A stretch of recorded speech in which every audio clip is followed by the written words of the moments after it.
பார்பியும் அவளின் நண்பனும். பார்பி ஒரு பணக்கார வீட்டு பொண்ணு. அவ நினைச்ச ட்ரெஸ் போடுவா, பிடிச்சத செய்வா, பிடிச்சத சாப்பிடுவா. டெய்லி பெரிய பெரிய ஷாப்பிங் மாலுக்கெல்லாம் போவா. அப்படி ஒரு நாள் பெரிய கடையில் ஷாப்பிங் பண்ணும்போது பார்பியின் ட்ரெஸ் அங்குள்ள ஆணியில் மாட்டி கால் தடுமாறி கீழே விழுந்து விட்டாள். அருகில் இருந்த சிறுவன் ஒருவன் ஓடி வந்து பார்பிக்கு உதவி செய்தான். கீழே விழுந்ததில் பார்பியின் கையில் அடிபட்டு ரத்தம் வந்தது.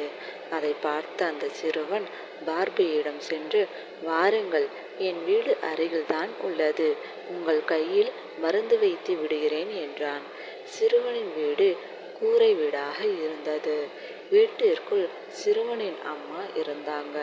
அப்போ சிறுவன் தன் அம்மாவிடம் சென்று, அம்மா, இவள் என் தோழி, அவள் கையில் அடிபட்டு விட்டது, அவளுக்கு மருந்து போட்டு விடுங்க அம்மான்னு சொன்னான். சிறுவனின் தாயும் பார்பியின் கையில் மருந்து போட்டு விட்டாங்க. அப்போது பார்பி லேசாக உறங்கிவிட்டாள். சிறுவனின் தாய், டேய் கண்ணா, உன் தோழி சிறிது நேரம் உறங்கட்டும்னு சொல்லிட்டு தன் வேலையை பார்க்க போயிட்டாங்க. சிறுவனும் வெளியில சென்று விட்டான்.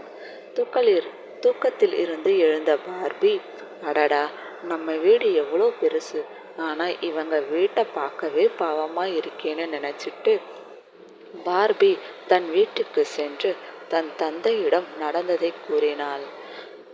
எனக்கு உதவி செய்த தன் நண்பனுக்காக ஒரு நல்ல வீடு கட்டி கொடுத்தால் நான் மிகவும் மகிழ்ச்சி அடைவேன் என்றாள். பார்பியின் தந்தையும், இல்லாதவருக்கு நம்மை போல் இருப்பவர்கள்தான் உதவி செய்ய முடியும் என்று சொல்லி அந்த சிறுவனுக்கு அழகான வீடு ஒன்றை கட்டி கொடுத்தார். அதன் பிறகு பார்பியும் அந்த சிறுவனும் நல்ல நண்பர்களாக வளர்ந்துட்டு வந்தாங்க. தேங்க்யூ.